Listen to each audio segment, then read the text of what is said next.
नाही, राज्यामध्ये आज जो दुष्काळाचा प्रामुख्यानं जो भीषण प्रश्न आहे आणि विशेषतः मराठवाड्याचा जो प्रश्न आहे, मराठवाड्यामध्ये आज दुष्काळामध्ये विशेषतः प्यायला पाणी नाही आहे, ही जी भयानक परिस्थिती झाली त्याच्यावर गंभीरपणे चर्चा झाली।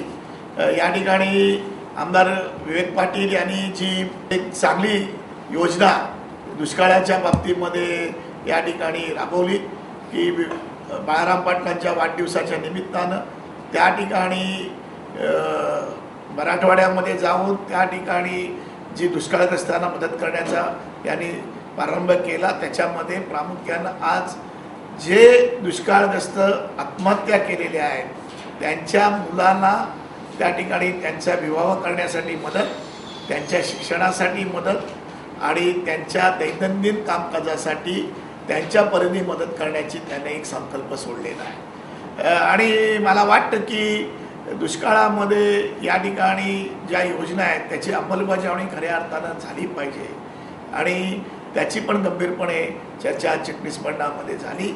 जवळजवळ 2,500 कोटी रुपये दुष्काळाचे सांगोला तालुक्यामध्ये या ठिकाणी पाण्यासाठी आणि दुष्काळग्रस्तांना चाऱ्यासाठी मदत करण्यासाठी संपवतात। ते एकदाच जर कायमस्वरूपी जर सिंचनासाठी पैसे दिले तर गणपतरावांनी सांगितलं की आम्हाला पुढल्या वर्षीपासून पैसे पण नको आहे। राज्य शासनाला शेका पक्षाच्या वतीनं दुष्काळग्रस्त भागाचं कायमस्वरूपी निवारण कसं होईल हे करणारी एक ब्लूप्रिंट आम्ही शेका पक्षातर्फे पुढील आठवड्यात मुख्यमंत्र्यांना सादर करणार आहोत। साहेब, राज्यामध्ये सध्याची दुष्काळी परिस्थिती आहे किंवा मराठवाडा विदर्भ या ठिकाणी शेतकऱ्यांच्या ज्या आत्महत्या होत आहेत ते पाहता सरकारची भूमिका जी आहे किंवा सरकार ज्या पद्धतीनं उदासीन धोरण अवलंबते अशा वेळी शेतकरी कामगार पक्षाची काय भूमिका असणार आहे? तर या भूमिकेविषयी आमचे सरचिटणीस जयंतभाई पाटील यांनी आत्ता जी चर्चा चिटणीस मंडळात झाली त्याच्याविषयी माहिती आपल्याला दिलेली आहे। ॲडिशन मी एवढंच देऊ इच्छितो की आता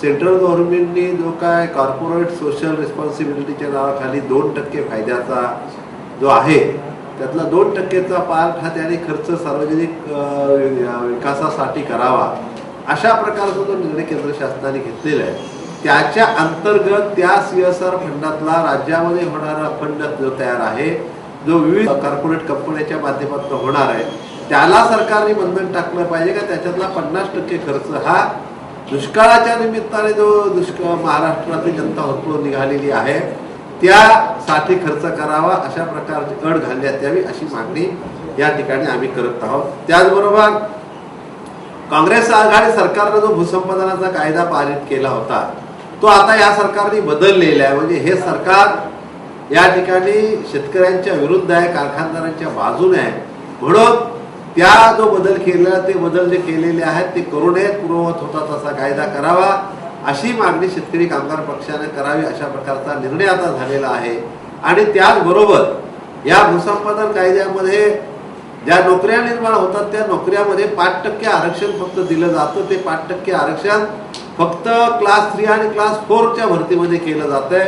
त्याच्याऐवजी क्लास 3 आणि क्लास 4 बरोबरच क्लास 1 क्लास 2 मध्ये सुद्धा प्राधान्य दिलं पाहिजे आणि ते कमीत कमी 50% दिलं पाहिजे अशा प्रकारची त्या कायद्यात दुरुस्ती करावी अशी मागणी शेतकरी कामगार पक्षाच्या माध्यमातून करत आहोत। आणि हे सर्व मागण्या आजच्या चिटणीस मंडळाने ज्या केलेल्या आहेत ह्याच्या बाबतीत राज्य सरकारने आणि केंद्र सरकारनं योग्य तो निर्णय लवकरात लवकर घेतला नाही तर शेतकरी कामगार पक्ष महाराष्ट्रातल्या जनतेसाठी रस्त्यावर उतरेल आणि जनआंदोलन एक तीव्र जनआंदोलन उभं केल्याशिवाय राहणार नाही असा निर्णय आजच्या ह्या चिटणीस मंडळाच्या बैठकीमध्ये